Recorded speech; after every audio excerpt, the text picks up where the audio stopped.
Local ಎಕ್ಸ್‌ಪ್ರೆಸ್‌ಗೆ ಮತ್ತೊಮ್ಮೆ ಸ್ವಾಗತ. ಪ್ರೀತಿ ಮಾಡ್ತೀನಿ ಅಂತ ಪೀಡಿಸಿ ಮದುವೆಯಾದ ಯುವಕ ಮಕ್ಕಳಾದ ಮೇಲೆ ಹೆಂಡತಿ ಮಕ್ಕಳನ್ನೇ ಮನೆಯಿಂದ ಹೊರದಬ್ಬಿದ ಘಟನೆ ನಡೆದಿದೆ. ವರದಕ್ಷಿಣೆ ದಾಹದ ಯುವಕನ ಈ ಅಮಾನವೀಯತೆಗೆ ಹೆಂಡತಿ ಮಕ್ಕಳು ರಾತ್ರಿ ಇಡೀ ಬೀದಿಯಲ್ಲೇ ಕಳೆಯುವಂತಾಗಿದೆ. ಪೊಲೀಸರು ಕೂಡ ಈ ಅಮಾಯಕರ ಸಹಾಯಕ್ಕೆ ಬರ್ತಾ ಇಲ್ಲ.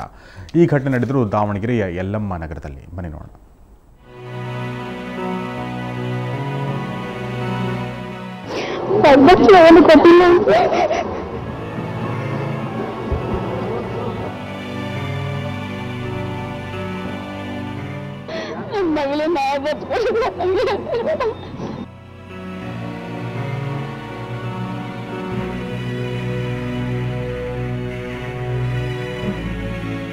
ಇವರು ದೀಪಾ ಮತ್ತವರ ತಾಯಿ ಮಗಳು. ಪಕ್ಕದಲ್ಲೇ ಫೋನ್ ಹಿಡ್ಕೊಂಡು ಪೋಸು ಕೊಡ್ತಿರೋನು ದೀಪಾಳ ಪತಿ ಆನಂದ್. ದಾವಣಗೆರೆಯ ಯಲ್ಲಮ್ಮ ನಗರದ ಈತ ದೀಪಾಳನ್ನ 5 ವರ್ಷಗಳ ಹಿಂದೆ ವಿವಾಹವಾಗಿದ್ದ. ಪ್ರೀತಿ ಮಾಡ್ತೀನಿ, ಸುಖ ಜೀವನ ಕೊಡ್ತೀನಿ, ತುಂಬಾ ಚೆನ್ನಾಗಿ ನೋಡ್ಕೋತೀನಿ ಅಂತ ಹೇಳಿ ವಿವಾಹವಾಗಿದ್ದ ಆನಂದನಿಗೆ ಒಂದು ಮಗು ಕೂಡ ಇದೆ. ಈಗ ಪ್ರೀತಿ ಹಳಸಿ ವರದಕ್ಷಿಣೆ ದಾಹ ಹುಟ್ಟಿಕೊಂಡಿದೆ. ಹಣ ತರಲಿಲ್ಲ ಅಂತ ಹೆಂಡತಿಗೆ ಹೊಡೆದು ಮನೆಯಿಂದ ಹೊರದಬ್ಬಿದ್ದಾನೆ.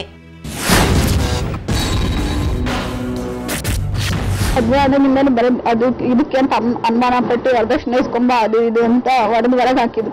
ಮೊನ್ನೆ ಒಂದು 6 ತಿಂಗಳ ಕೆಳಗೆ ಮತ್ತೆ ಗಲಾಟೆ ಆಯ್ತು, ಹೊರಗೆ ಹಾಕಿದ್ರು. ಹೊರಗೆ ನೀನು ಹೋಗು ಅಮ್ಮನ ಮನೇಲಿರು, ನಾನು ಬಂದು ಕರ್ಕೊಂಡು ಹೋಗ್ತೀನಿ ಅಂತ ಹೇಳಿದ್ರು. ಬಂದೇ ಇಲ್ಲ. ಮೊನ್ನೆ ನನ್ನ ಮನೆಗೆ ಬಂದಿದ್ದಕ್ಕೆ ಕತ್ತೂರ್ದು ಹೊರಗೆ ಬಂದು ಚಪ್ಪಲಿ ತಗೊಂಡೆಲ್ಲ ಹೊಡೆದು ಹೊರಗೆ ಹಾಕಿದ್ದಾರೆ ನನ್ನ. ಅಂದ್ರೆ ನಾನು ಮೊದಲು ಎಂಟು ಇನ್ನೊಂದು ಬಂದ್ರೆ ಅದಕ್ಕೋಸ್ಕರ ಇನ್ನು ನಾನು ಬೇಡ ಅಂತ ಸರ್ ಅವ್ರಿಗೆ. ವರದಕ್ಷಿಣೆ ಏನು ಕೊಟ್ಟಿಲ್ಲ, ಲವ್ ಮ್ಯಾರೇಜ್ ಎಲ್ಲ. ಅದಕ್ಕೆ ಇಲ್ಲಿ ಅಮ್ಮರ ಮನೆ ಒಂದಿದೆ, ಅದನ್ನ ಬರ್ಸ್ಕೊಂಡ ಇಲ್ದಿದ್ರೆ ಡಿವೋರ್ಸಿಗೆ ಸೈನ್ ಮಾಡು ಅಂತ. ಇಷ್ಟೆಲ್ಲ ಆಗಲು ಕಾರಣ ಆನಂದನ ಕಾಮದಾಹ. ದೀಪಾಳನ್ನ ಬಿಟ್ಟು ಮತ್ತೊಂದು ವಿವಾಹವಾಗಲು ಈತ ಸಜ್ಜಾಗಿದ್ದಾನೆ. ದೀಪಾಳೊಂದಿಗೆ ವಿವಾಹವಾದಾಗಿನಿಂದ 4 ಬಾರಿ ಅಬಾರ್ಷನ್ ಮಾಡಿಸಿದ್ದಾನೆ. ಡಿವೋರ್ಸ್ ಪೇಪರ್ಗೆ ಸಹಿ ಹಾಕುವಂತೆ ಬಲವಂತ ಮಾಡಿದ್ದಾನೆ. ದೀಪಾ ಯಾವುದಕ್ಕೂ ಜಗ್ಗದಿದ್ದಾಗ ಮನೆಯಿಂದ ಹೊರ ಹಾಕಿದ್ದಾನೆ.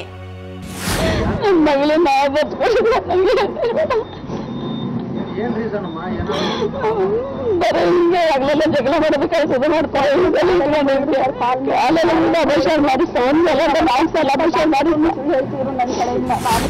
ಆದ್ರೆ ಆನಂದ್ ಮಾತ್ರ ಬೇರೆ ಕಥೆನೇ ಹೇಳ್ತಾನೆ.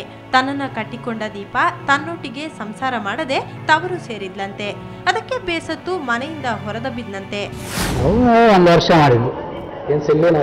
1 ವರ್ಷದಿಂದ ಮಾಡಿದ್ವಿ, ಕರ್ಕೊಂಡು ಮದುವೆ ಆದ. ಮತ್ತೆ ಈಗ ಮದುವೆಯಾಗಿ ಎಷ್ಟು ವರ್ಷ ಆಯ್ತು? ಮದುವೆಯಾಗಿ ಈಗಾಗಲೇ 7.25 ವರ್ಷ. ಈಗ ಬೇಡ? ಈಗ ಬೇಡ. ಯಾಕೆ? ನಮ್ಮ ಜೊತೆ ಇಲ್ಲಲ್ಲ ಅವರು 3 ವರ್ಷದಿಂದ. ತಪ್ಪು ಯಾರದ್ದು ಗೊತ್ತಿಲ್ಲ. ಸದ್ಯ ದೀಪಾ ಮಾತ್ರ ತಾಯಿ ಮಗಳೊಂದಿಗೆ ಬೀದಿಗೆ ಬಿದ್ದಿದ್ದಾಳೆ. ಸಹಾಯಕ್ಕೆ ಬರಬೇಕಾದ ಪೊಲೀಸರು ದೂರು ದಾಖಲಿಸಿಕೊಳ್ಳದೆ ಲಂಚ ಕೇಳ್ತಿದ್ದಾರಂತೆ. ಮಹಿಳೆ ಅಬಲೆಯಲ್ಲ ಸಬಲೆ ಅಂದ್ರೆ ಇದೇನಾ? ರಾಚಪ್ಪ ಸುತ್ತೂರು, ಸುವರ್ಣ ನ್ಯೂಸ್ 24/7 ದಾವಣಗೆರೆ. ದಾವಣಗೆರೆ ಈ ಅಬಲೆಯ ಸಹಾಯಕ್ಕೆ ಪೊಲೀಸರು ಈಗಲಾದರೂ ಧಾವಿಸ್ತಾರ, ಅದನ್ನು ನಾವು ಕಾಯ್ದು ನೋಡಬೇಕಾಗಿದೆ.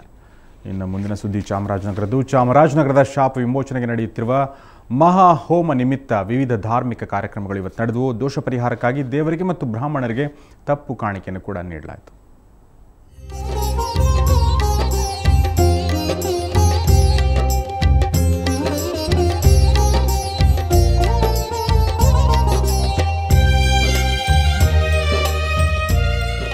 ಚಾಮರಾಜನಗರದ ಚಾಮರಾಜೇಶ್ವರ ದೇವಸ್ಥಾನದಲ್ಲಿ ಕಳೆದ 3 ದಿನಗಳಿಂದ ಚಾಮರಾಜನಗರದ ಶಾಪ ವಿಮೋಚನೆಗೆ ಮಹಾಹೋಮ ಸೇರಿದಂತೆ ವಿವಿಧ ಯಜ್ಞಯಾಗಾದಿಗಳು ನಡೆಯುತ್ತಿವೆ.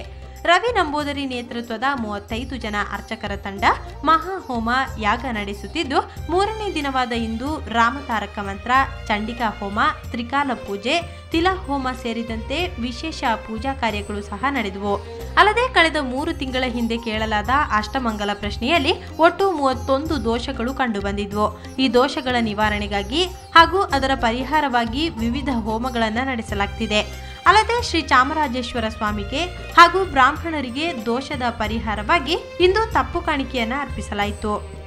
ಇವತ್ತು ನಮ್ಮ ದೇವಸ್ಥಾನದಲ್ಲಿ ಒಂದು 3 ದಿನ ಕಾರ್ಯಕ್ರಮದ ಒಂದು ಹೋಮದ ವಿಷಯದಲ್ಲಿ ಇವತ್ತು ಸಪ್ತಶತಿ ಪಾರಾಯಣ ಅಂತ ಹೇಳಿ ಆಚರಣೆ ಆಗ್ತಾ ಇದೆ. ಆ ದೇವಿನ ವಿಶೇಷವಾಗಿ ಸಪ್ತಶತಿ ಅಂದರೆ 700 ಶ್ಲೋಕಗಳ ಮುಖಾಂತರ ಅದನ್ನು ಪಾರಾಯಣ ಮಾಡಿ ಅನಂತರ ಅದನ್ನು ಹೋಮ ಮಾಡಿ ಆ ದೇವಿನ ವಿಶೇಷ ಅರ್ಚನೆ ಮಾಡ್ತಕ್ಕಂಥ ಸಪ್ತಶತಿ ಪಾರಾಯಣ ಅಂತ ಹೇಳಿ ಇವತ್ತು ಆ ಚಂಡಿಕಾ ಪಾರಾಯಣ ಮತ್ತು ಚಂಡಿಕಾ ಹೋಮ ಇಲ್ಲಿ ಕಾರ್ಯಕ್ರಮ ಜರುಗ್ತಾ ಇದೆ.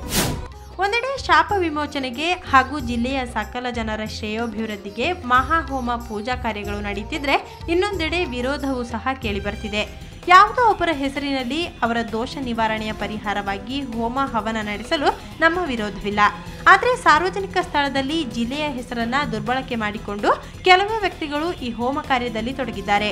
ಹೋಮ ಮಾಡುವ ಮೊದಲು ಸಾರ್ವಜನಿಕರನ್ನ, ಜನಪ್ರತಿನಿಧಿಗಳನ್ನ, ಅಧಿಕಾರಿಗಳನ್ನ ವಿಶ್ವಾಸಕ್ಕೆ ತೆಗೆದುಕೊಳ್ಳದೆ ಹೋಮ ನಡೆಸುತ್ತಿರುವುದಕ್ಕೆ ತಮ್ಮ ವಿರೋಧವಿದೆ ಎಂದು ಗುಂಡ್ಲುಪೇಟೆ ಶಾಸಕ ಎಚ್.ಎಸ್. ಮಹಾದೇವ ಪ್ರಸಾದ್ ವಿರೋಧ ವ್ಯಕ್ತಪಡಿಸಿದ್ದಾರೆ. ಚಾಮರಾಜನಗರ ಜಿಲ್ಲೆಗೆ ಶಾಪ ಹಿಡಿದಿದೆ ಅಂತಾಗಲಿ, ಅದಕ್ಕೆ ವಿಮೋಚನೆ ಮಾಡಬೇಕು ಅಂತಾಗಲಿ, ಚಾಮರಾಜನಗರ ಜಿಲ್ಲೆಯ ಯಾವ ನಾಗರಿಕನಾಗಲಿ ಅಥವಾ ಜನಪ್ರತಿನಿಧಿಗಳಾಗಲಿ ಅಥವಾ ಆಡಳಿತ ವ್ಯವಸ್ಥೆಯಲ್ಲಿ ಇರ್ತಕ್ಕಂಥ ಯಾರೇ ಆಗಲಿ ಆ ಭಾವನೆಯನ್ನು ವ್ಯಕ್ತಪಡಿಸಿಲ್ಲ. ಒಟ್ಟಿನಲ್ಲಿ ವಿರೋಧದ ನಡುವೆಯೂ ಚಾಮರಾಜನಗರದಲ್ಲಿ ಶಾಪ ವಿಮೋಚನೆಗೆ ನಡೆಯುತ್ತಿರುವ ಮಹಾಹೋಮ ಪೂಜಾ ಕಾರ್ಯಗಳು ಯಶಸ್ವಿಯಾಗಿ ನಡೆಯುತ್ತಿವೆ. ಶಶಿಧರ್ ಕೆವಿ, ಸುವರ್ಣ ನ್ಯೂಸ್ 24/7, ಚಾಮರಾಜನಗರ. ಅಕ್ಷರ ಕಲಿಸಬೇಕಾದ ಶಿಕ್ಷಕಿಯೇ ವಾಮಾಚಾರ ಮಾಡಿರುವ ಘಟನೆ ತುಮಕೂರು ಜಿಲ್ಲೆ ಗುಬ್ಬಿಯ ದಾಸರಕಲ್ಲಹಳ್ಳಿಯಲ್ಲಿ ನಡೆದಿದೆ. ಮನೆಯ ಮುಂದೆಯೇ ಮಂತ್ರಿಸಿದ ನಿಂಬೆಹಣ್ಣು, ಮಡಿಕೆ ಪತ್ತೆಯಾಗಿದೆ.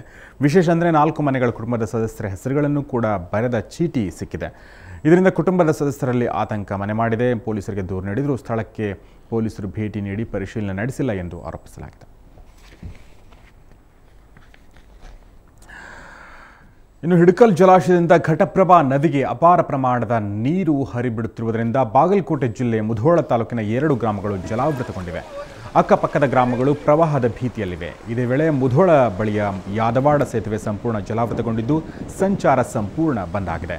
ಹಳೆ ಕಿನ್ನಹಳ, ನಂದಗಾಂವ ಗ್ರಾಮಗಳು ಜಲಾವೃತಗೊಂಡಿವೆ. ನದಿಗೆ ಅಪಾರ ಪ್ರಮಾಣದ ನೀರು ಹರಿದು ಬಂದಿರುವುದರಿಂದ ಅಕ್ಕಪಕ್ಕದ 100 ಎಕರೆಯಲ್ಲಿ ಬೆಳೆದ ಕಬ್ಬು, ಈರುಳ್ಳಿ ಸೇರಿದಂತೆ ವಿವಿಧ ಬೆಳೆ ನಾಶವಾಗಿದೆ.